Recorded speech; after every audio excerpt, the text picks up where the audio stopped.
Welcome to English Through Ideas podcast, where we learn English through powerful ideas. Usually when we think about who we are and, well, why we heard, we picture a long chain of dominoes. Yeah, that's a really common way to look at it. Right, like something happened in our past, maybe a bad childhood, a traumatic event, a big failure, and it knocked over that first domino. Mm. And now, years later, we're just the inevitable, struggling result of that chain reaction. I mean, it makes sense. It's simple cause and effect. It is. And, well, it's a very comforting picture in a way. Comforting. How so? Because, we like to think there is a direct visible line from our past to our present. If our current unhappiness is just the result of past dominoes falling, it removes the heavy weight of responsibility from our current actions. Oh, I see. It lets us off the hook. Exactly. It basically tells you, hey, you are not to blame for how you feel today. It's out of your hands. Okay, let's unpack this, because if you step into the world of the 20th century Austrian psychiatrist Alfred Adler, someone basically kicks that entire domino table completely over. They really do. It's a total paradigm shift. We are looking at a psychological landscape that completely upends everything we thought we knew about human nature. In this deep dive, we're exploring a massive stack of source material, specifically the ideas explored in the book The Courage to be Disliked by Ichiro Kishimi and Fumitake Koga.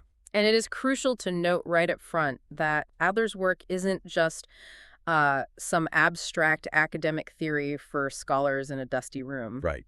It's actually super practical. Very practical. This is a highly practical philosophy. It's meant to provide straightforward, everyday answers to a very simple question.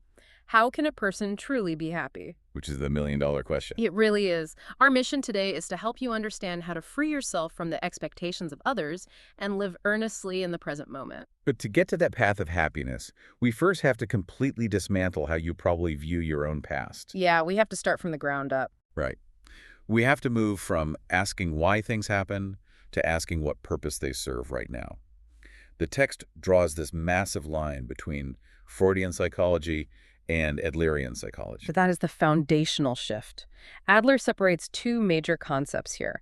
The first is etiology, which is the belief that past causes dictate present results. So the Freudian domino effect we talked about. Exactly. But the second concept, which Adler championed, is teleology. And teleology is the study of the purpose behind a given behavior. The purpose. Oh, yeah. It looks at the goal you are trying to achieve right now, in this very moment, not the past event that supposedly caused it.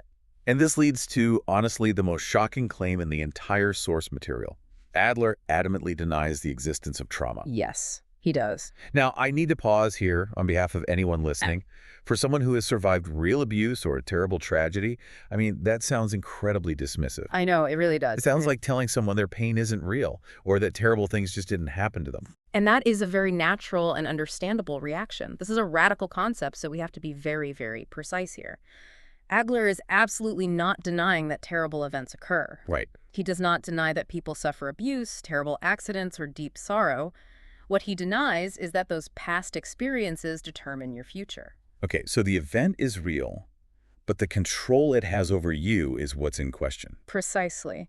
He argues that we are not controlled by our past experiences. Rather, we are controlled by the meaning we choose to give those experiences. We actually use them as tools for a current purpose. The book uses a pretty intense example to explain this. It describes a shut-in friend. Yes, the young man who stays in his room. Right, he stays in his room for years, and if he even thinks about going outside into society, he gets terrified, his heart beats rapidly, his hands shake violently. Now, from a traditional Freudian view, he is a recluse because he was severely bullied in the past. The past caused the present. That's a standard view. But how does Adler view this? Well, Adler looks at the teleology, the purpose. He would argue that this man's actual goal is to stay inside. Wait, his goal? Why would anyone want that goal? Perhaps staying inside guarantees that his parents will worry about him. They'll care for him, give him special attention. If he goes out into the real world, he just becomes an average person. Ah, and he risks failing or being rejected all over again. Exactly. So, to achieve his goal of staying safely inside and keeping his parents' attention, he actively creates the symptoms of anxiety and fear. Wait, hold on. I have to step in. Yeah. Saying his anxiety is fabricated? I mean, that sounds like telling someone with a broken leg that they're just imagining the pain so they don't have to run a marathon. I get how it sounds. How can these very real physiological symptoms like a racing heart, stomach cramps, shaking hands, how can those just be tools Are you saying he's faking it? No, no, he is absolutely not faking it. What's fascinating here is how powerfully the mind and body are connected. Adler isn't saying the pain isn't felt. The stomach cramps are real. The sweating is entirely real. Okay, so he's really experiencing it. Yes, but the purpose comes first. Our subconscious mind is incredibly powerful. When it has a goal like avoiding the deep pain of social failure, it will literally produce physical symptoms to force the body to retreat. Wow. Okay, the text gives another example that happens, every day. A man is sitting in a cafe, and a waiter spills coffee on his nice jacket. Oh, classic example. Right. And the man instantly shouts at the waiter in a rage. Normally we say the spilled coffee caused the anger. It was an uncontrollable reflex.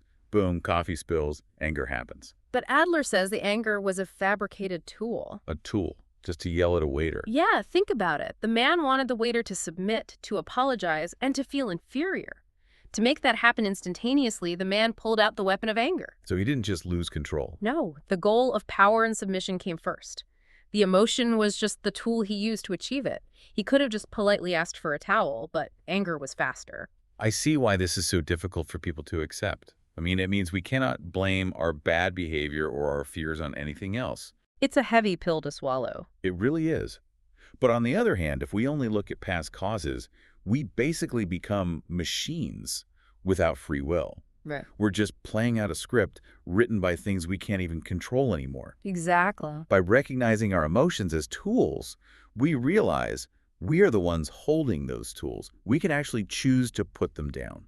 Precisely. It sounds harsh at first, maybe even a little cold, but it is actually the ultimate message of hope. It gives you back the power to change your life today. So, if our emotions are tools used for a purpose, who are we using them on? The sources point out that our behaviors are entirely structured around other people. They are. Adler makes a sweeping claim here. He says all problems are interpersonal relationship problems. All of them. It is a really bold statement. But to think about it deeply, Adler argues that if you are completely alone in the universe, like if no other human being existed at all, the concept of loneliness would vanish. Because there's no one to be isolated from. Exactly. You wouldn't worry about money, you wouldn't feel ugly, and you wouldn't feel unsuccessful. All of these internal worries only exist because there are other people around to compare yourself to. Which brings us to the crucial difference between objective facts and subjective feelings of inferiority. The expert in the source text uses a great specific example. His own height. He is 155 centimeters tall. Yes, and the height itself, the 155 centimeters, is just an objective fact. It's just a measurement of distance from the ground. Right, it doesn't mean anything on its own. No, it's not inherently good or bad. It only becomes a problem or a source of inferiority when he compares himself to taller people in a social context. It's the comparison that creates the pain. Right. But because the feeling is subjective, he was actually able to change the meaning of his height. He decided his short stature was actually an advantage. An advantage. He realized it made him approachable. It was a trait that put other people at ease and didn't intimidate them. He changed the meaning. Wow. There's another wild example in the book about a female student. She had a terrible fear of blushing, where her face would just turn bright red in front of people. Oh, the blushing student, yes. Yeah, and she told a counselor she needed to cure this blushing so she could finally confess her love to a boy she liked. But Adler's take completely flips the script again. Adler would say she needed the blushing as an excuse. Let's look at the psychology of her purpose here. Okay. If she confessed her love and the boy rejected her, her ego would be completely shattered. It would confirm her deepest fear that she was unlovable. Which is terrifying for anyone. Exactly. So the blushing was her insurance policy. She could tell herself, well, I can't tell him I love him because of my blushing. She fabricated the symptom to protect herself from the interpersonal pain of a possible rejection. She did. The fear of the relationship failing was worse than the blushing. But reading this, it feels like we're living inside a permanent social media feed. That's a great way to put it. We don't feel bad because our lives are objectively bad. We feel bad because we constantly compare ourselves to the perfect highlight reels of everyone else. But, isn't a little competition necessary for growth? Don't we need rivals to push us to improve? That is the trap most of us fall into. Adler views the pursuit of superiority quite differently from how modern society views it. How so? Well, wanting to improve is healthy, of course. But it should not be a competition with others. It should simply be a step forward from your own present self. Just competing with who you were yesterday. Exactly. Imagine life as a massive, flat playing field. We are all walking forward. Life is not a vertical mountain where you have to kick other people down to reach the top. Right. Because if I view life as a vertical mountain and everyone else is trying to climb past me, the world becomes a terrifying place. It becomes a battlefield. Everyone around me is suddenly an enemy lying in wait to take my spot. And you can never truly relax if you are surrounded by enemies. True happiness requires a fundamental shift in perspective. You must start seeing other people as comrades, just moving forward together on that flat field. Okay, but how do we actually do that, like practically? How do we stop viewing others as competitors and stop obsessing over their judgment? According to the text, we have to figure out exactly where we end and they begin. And this brings us to a really revolutionary concept called the separation of tasks. The separation of tasks. Yes, this might be the most practical tool in all of Adlerian psychology. Adler states that almost all interpersonal relationship troubles are caused by one of two things. Either you are intruding on other people's tasks, or you are letting other people intrude on your tasks. And identifying whose task it is actually remarkably simple.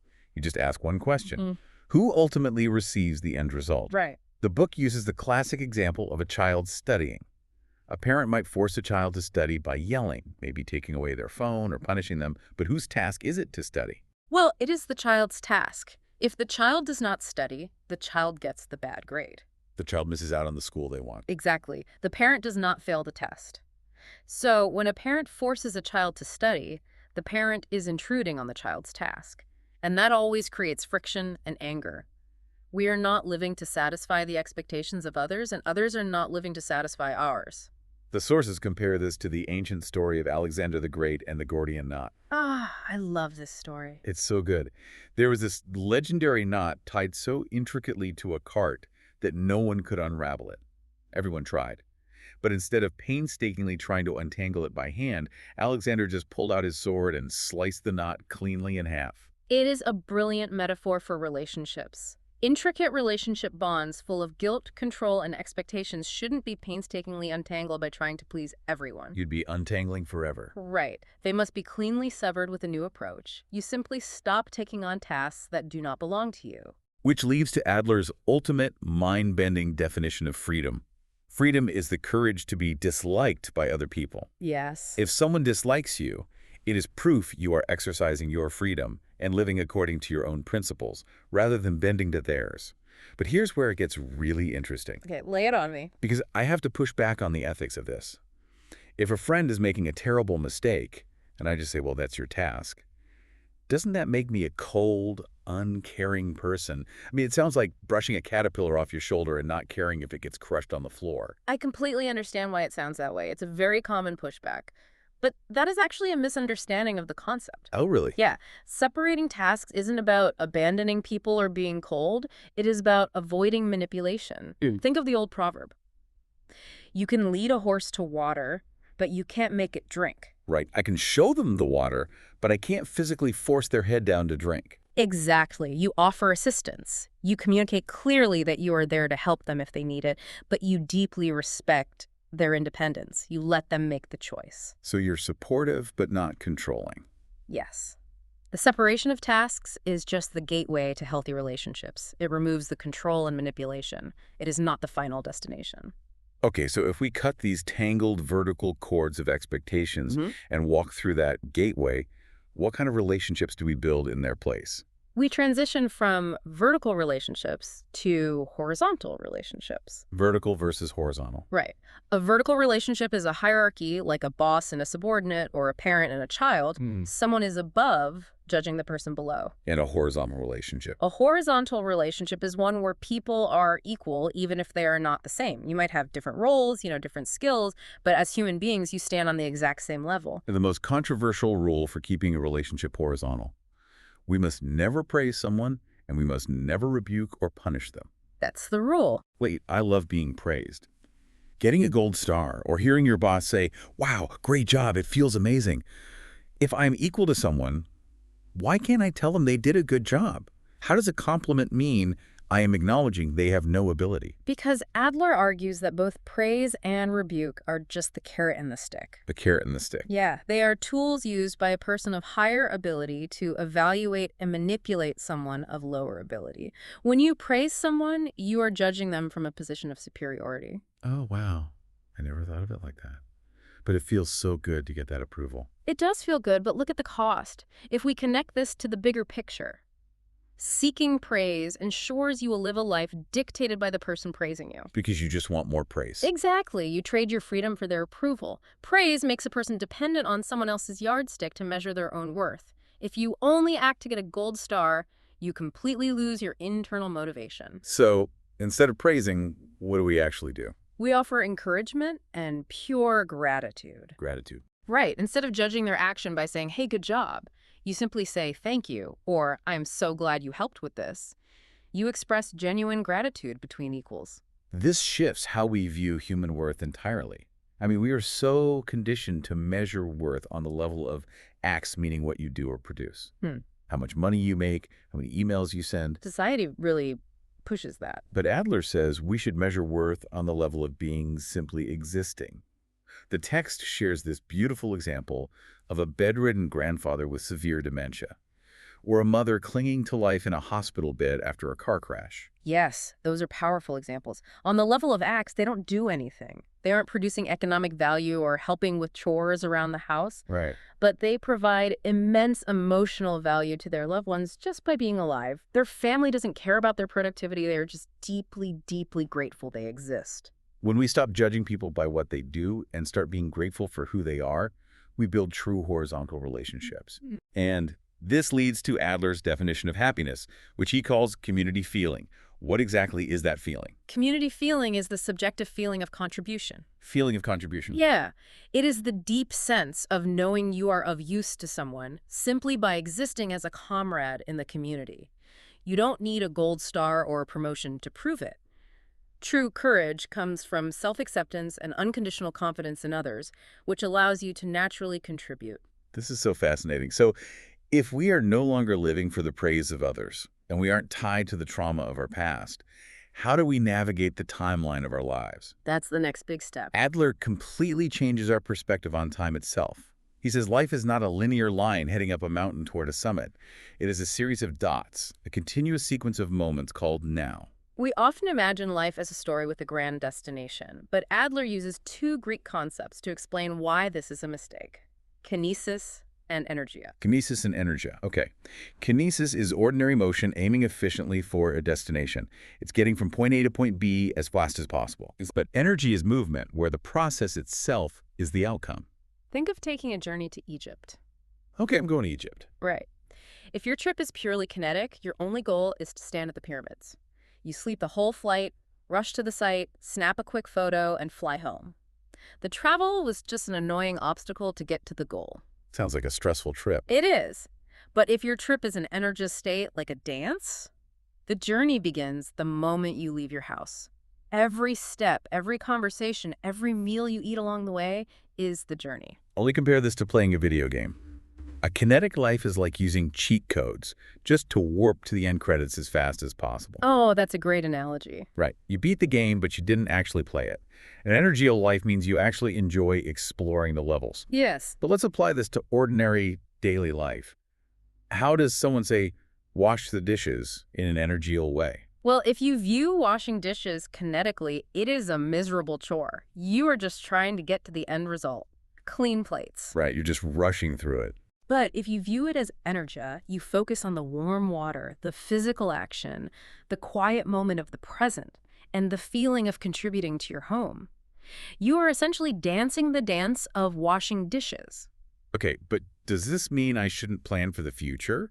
Like, if I want to be a lawyer, I have to plan to take the bar exam.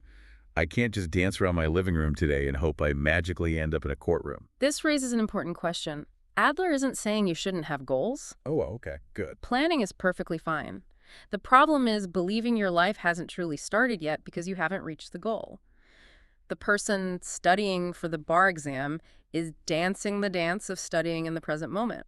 The source says the greatest life lie is to cast a dim light over your whole life. inventing past causes and obsessing over future destinations while ignoring the present. Exactly. We must shine a bright spotlight purely on the here and now. If life ends today, an energial life is already complete and happy because you were fully engaged in the present moment. Wow. A kinetic life, however, is tragically cut short en route to a destination you never actually reached. You give meaning to your life right now by contributing to others. That is your guiding North Star. So what does this all mean?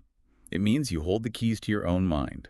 You are not trapped by the falling dominoes of your past traumas. No, you're not. You do not exist to fulfill the expectations of your boss, your parents, or society, and your life is not waiting for you somewhere in the future. It is happening entirely right here, right now. It is a radical level of responsibility, but by accepting that your emotions are tools you control, that your tasks are your own to manage, and that your worth is innate just by existing, you completely free yourself from the burden of living other people's lives. I want to leave you with a final, lingering question to ponder on your own. If you truly accepted that no one else is thinking about you as much as you are, and you finally stopped auditioning for the approval of people who are just as worried as you are, what is the very first Gordian knot in your life that you would cut with your sword today? What is the first step you would take on that flat field, walking alongside your comrades in the present moment? Thank you for learning with English through ideas. If you enjoyed this podcast, subscribe for more ideas, more English, and more growth.